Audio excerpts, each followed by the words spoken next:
প্রিয়জনকে হারিয়ে ভেঙে পড়লেন অভিনেত্রী কাজল। কি ঘটেছে কাজলের জীবনে বিস্তারিত থাকছে প্রতিবেদনে। আপনারা চ্যানেলে নতুন হলে চ্যানেলটি সাবস্ক্রাইব করতে পারেন ও ভিডিওটি শেয়ার করতে পারেন। একটা দুঃসংবাদ যেতে না যেতেই আরও একটা দুঃসংবাদ এসে পড়ছে। চলতি বছরে যেন দুঃসংবাদ লেগেই রয়েছে একের পর এক। এবারে জনপ্রিয় অভিনেত্রীর জীবনে নেমে এলো খারাপ সময়। চলতি বছর অনেক অভিনেতা অভিনেত্রীর জীবনে নানান দুর্ঘটনার খবর আপনাদের এর আগেই জানানো হয়েছে। সম্প্রতি আরও একটি দুর্ঘটনা ঘটে গিয়েছে জনপ্রিয় শিল্পীর জীবনে। চলতি বছরে খারাপ খবর পরপর শোনা যাচ্ছে, একের পর এক জনপ্রিয় অভিনেতা অভিনেত্রী পরিচালকের জীবনে খারাপ সংবাদ লেগেই আছে। তাই চলতি বছরটা একেবারেই ভালো কাটছে না কারো। ইন্ডাস্ট্রিতে নেমে এসেছে কালো অন্ধকারের ছায়া। এবার বলিউডের সুন্দরী অভিনেত্রী কাজলের জীবনে নেমে এলো বড় দুর্ঘটনা। অভিনেত্রীর জীবনে যে এমন একটা দিন আসবে সেটা কেউ কল্পনা করতে পারেনি আগে থেকে। অভিনেত্রী নিজেও খুব ভেঙে পড়েছেন তার জীবনের এই দুঃসংবাদের কথা জানতে পেরে। ফের মুখার্জি বাড়িতে শোকের ছায়া। কিছুদিন আগেই চলে গিয়েছেন অভিনেতা দেব মুখোপাধ্যায়। তার মৃত্যুর রেশ কাটতে না কাটতেই এবার চলে গেলেন তার আরও এক ভাই, আরেক অভিনেতা। অভিনেত্রীর জীবনে একের পর এক আপনজন হারিয়ে যাওয়ায় একেবারে ভেঙে পড়েছেন অভিনেত্রী।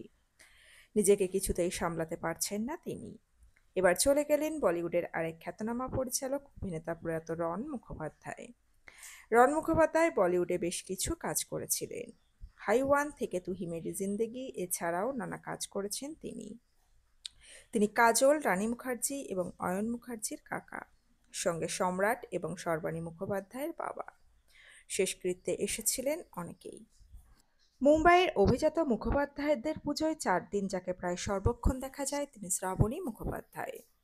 বর্ডার সহ একাধিক ছবিতে দেখা গিয়েছে তাঁকে, যদিও একটা সময়ের পর স্বেচ্ছায় সরে আসেন রূপলী পর্দা থেকে।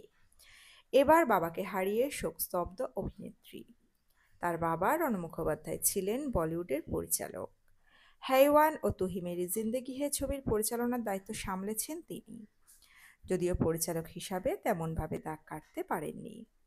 শ্রাবণীর খুড়তুতো ভাই অয়ন ও খুড়তুতো বোন তানিশার খুবই ঘনিষ্ঠ, যদিও রানী ও কাজল দুজনের সঙ্গেই সুসম্পর্ক রয়েছে তাঁর। কাকা রণর শেষ সময় তানিশাকেই শ্রাবণীর পাশে দেখা গিয়েছে।